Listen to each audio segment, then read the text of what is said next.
Sarap oh. Pero mas masarap ito kapag ginawang candy.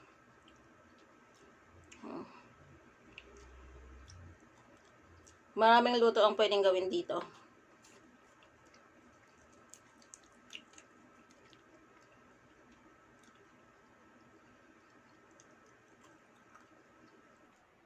Hello mga yaba! Welcome back to our channel. At dahil ngayon lang tayo ulit nagpangita, dahil sa aking mabilog na mukha, medyo nahiya na ako magpakita sa inyo. Ba?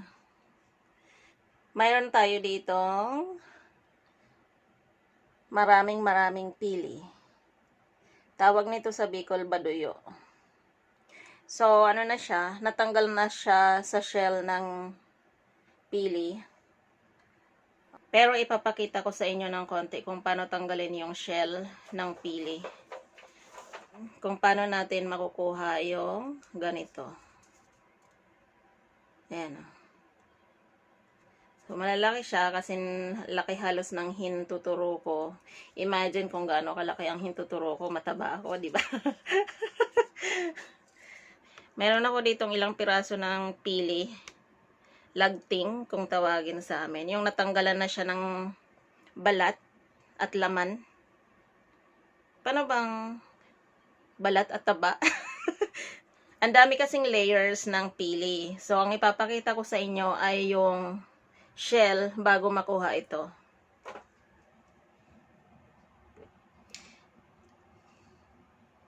Ayan, mayroon tayo ditong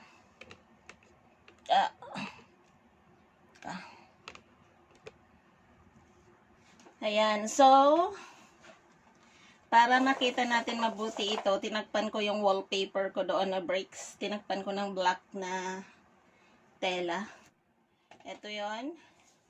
At mayroon tayo ditong kapiraso ng wood. Ayokong gamitin yung tadtara namin kasi baka mabasag. At ito yung sinasabi ko sa inyong shell ng pili. Bago natin makuha ito, mayroong shell na ganito. Pero bago ito, mayroon pa yan makapal na layer ng balat. So, hindi ko na maipakita sa inyo yung makapal na layer ng balat nito. Dahil wala akong gano'n. Nasa Bicol marami. Pero nandito kasi ako sa Batangas ngayon. Unfortunately, wala tayo. Wala tayo nung mayroon pang balat. At meron ako ditong itak. Ay, ano ba to? Kutsilyo. So, ganito siya katigas.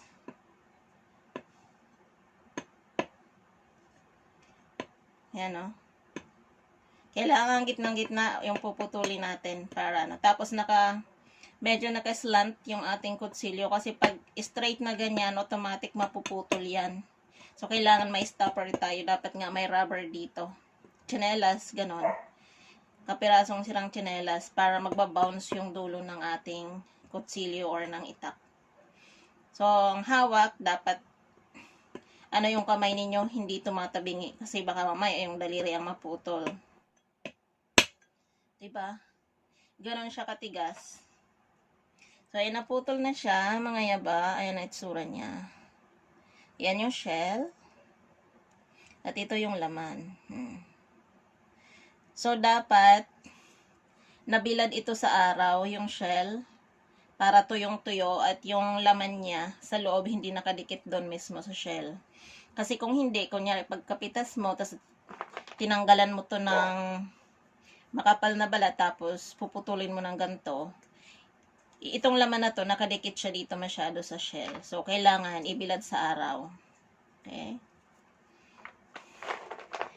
Isa pa. Ito pangit ang itsura, pero tingnan natin mamaya kung okay pa ang laman yan. Ito lang muna magagandang klase ang ating bubuksan.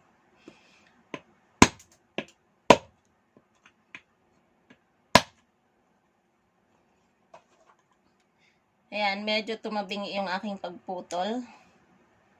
At nasugatan ng konti yung ating pili. Ayan. So, ganyan ang laman. Pwede na natin kainin yung gantong itsura. Sarap.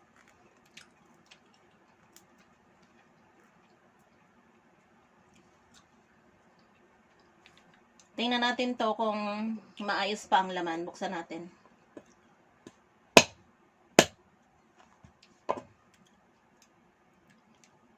Oh, diba? Tuloy natin. Oh, okay pa. So, ibig sabihin, kahit ganito kapangit yung shell niya, yung laman niya okay pa. Sarap.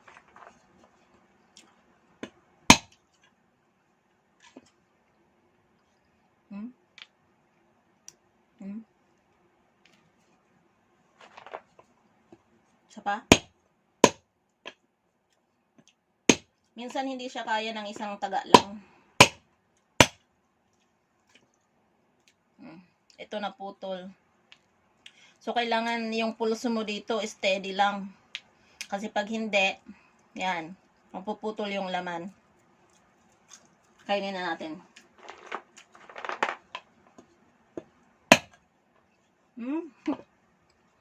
Putol.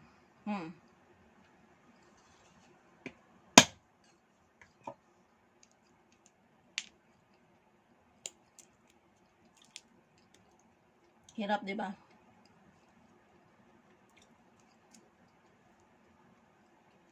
Sungkitin ko na lang mamaya.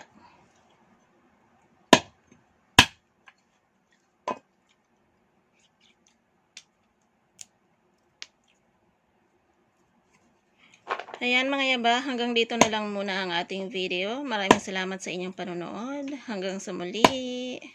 Paalam!